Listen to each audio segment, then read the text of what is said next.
At one point in time, the word library was synonymous with books.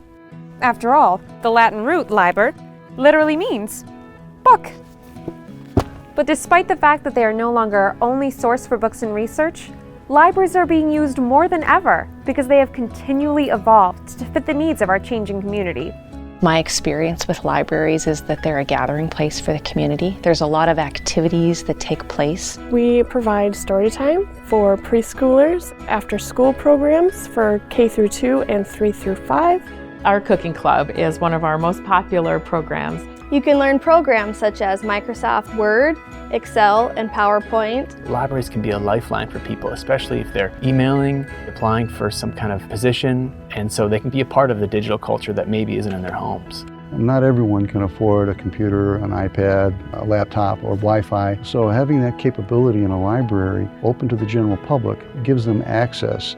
To go beyond books means we're participating with each other more, that we're offering a gathering place that really does go beyond just a solitary experience.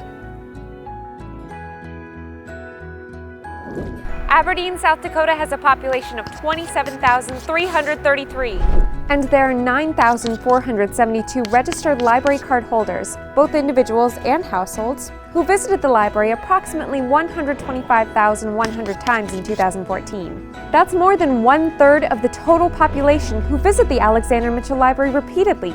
And with a projected 20% growth in the economy and population on the horizon, these numbers will continue to rise.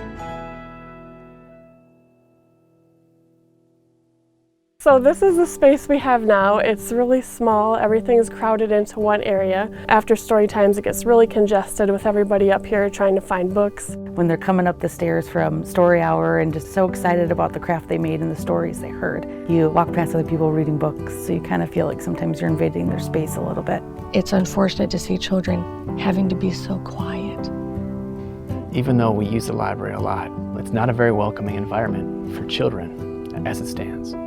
Our struggles are attendance issues. If we have a concert, we can only have maybe 100 people where we maybe could have had 200 or 300 people. We usually can't have programs at the same time because we don't have the room. I always notice the computer area is extremely congested. We need more space for meetings and gatherings. Almost half the space is not utilized as well as it could be. There was a lot of room downstairs and now we're all on one level. We just cannot use that basement anymore. We want something that's bright and open and welcoming. Basements just aren't that. Basement floor of the library is virtually unusable. The basement floods. The library staff then have to scurry around and try to remove all of the materials from the basement. We were using it as a heritage room where people could go in and study and do reference and do genealogy, and it can't be used for any of that anymore. It's just basically storage in rubber containers to keep things off the floor.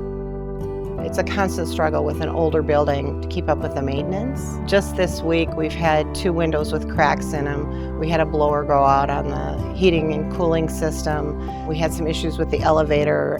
It's really obsolete. What we have today is a library that is half the size of what we needed for this community 50 years ago, and it's half the size of what we need today. To remodel this space just isn't feasible.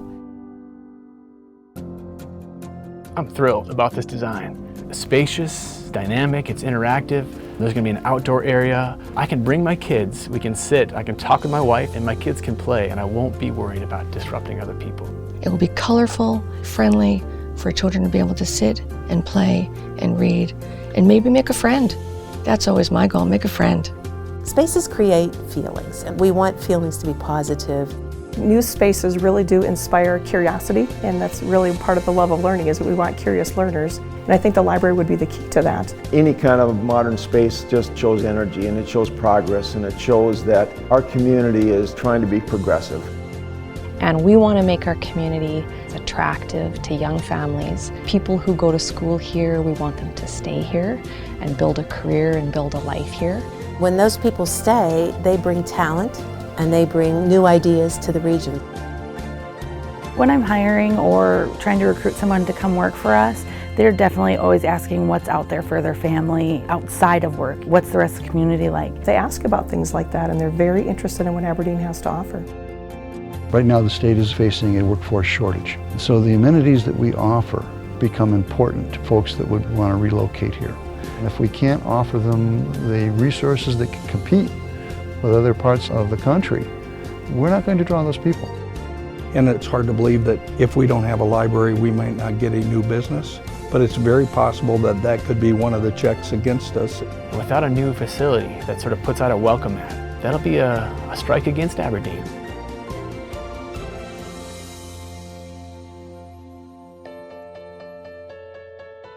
What we are looking at now is raising roughly $2.1 million to make this an outstanding facility. If you want to make a difference for families, for people that experience life on the ground, daily life, this is a really worthy project. I would encourage everyone in the community, businesses and families, to get behind the Beyond Books campaign, because it's going to help the Aberdeen community, the Aberdeen people, our young students, and those growing up here. It's important for people to support the campaign because it's part of our heritage. We are a giving society. I think our community is a giving community, and people will step up. Love to see us have 1,000 people giving a little bit rather than 10 people giving it all. And I think you're going to find that there's a lot of people that will give something because they really do see a value in the library. We value education. We value our community. And I think the efforts that are underway and the vision that's there could make it so much more for the community. Any investment that a town makes has a lot to say. We're going to be around. We're here for the future, we're here for the present. The knowledge that people have is something that you could never take away, so I think that investment is one of the strongest investments you could ever possibly make. You know, don't just take my word for it. Look at some of the most growing progressive cities in America, the places where people want to move to. And look at the libraries they're building, and it's exciting. I just want Aberdeen to be one of those. It's time. It's time that Aberdeen has a new library. We have seen so many positive changes throughout the community. This is the next step, and it needs to happen. We need to raise the funds, we need to break ground, we need to get this going. It's vitally important for our continued growth. It's staggering to think of all the people that have come through these doors, all the ways this library has benefited families, kids, all kinds of people from all walks of life. And it's exciting to think about all those that will come into the new library. What a difference that's going to make. We need libraries, especially for what they give back. They enhance our quality of life. Your local library is a symbol of how we see our community. Are we ready to take action to ensure our future generations will reap the benefits of this crucial institution of discovery? With a new facility on the horizon, you can join us in our effort to provide access for all.